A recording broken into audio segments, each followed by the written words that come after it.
Abang natutulog ako, pinipicturan, masilang bahagi. Sabi mo, picturean mo, sabi mo, lasing ka, ha? Tapos pinicturean ko. Sabi ko, akala ko ba pa, ang laki pa yan. Bakit ngayon hanggang balat na lang? Oh, ikaw nagutos! Napicturean!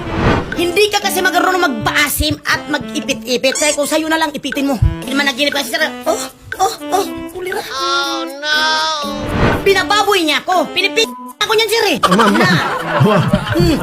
Masama ang loob ng anak mo na nakita ka doon sa TikTok, nakaganon yung babae mo dito. Tapos nagkatakanta pa na ngayon na lang daw siya umibig kaya nakilala ka. Sabi naman niya, diin mo ka yung kamay dito. Dati yan siya, sir. Payat ang pangit. Nung nagsama kami sa 17 years, sir, naging pogi dahil sa akin. Sabi mo pinagwapo, niritokin mo yung mukha niya, Hindi ko ilong rin niya. ituki, sir. Oh, ba't Kasi, sir, dating may bisyo yan. Ngayon, pinataba ko. anong pinakain mo sa akin? Ba't tumaba? Pinakain ko ng tilapia. Siya kasi may dala ko ng mga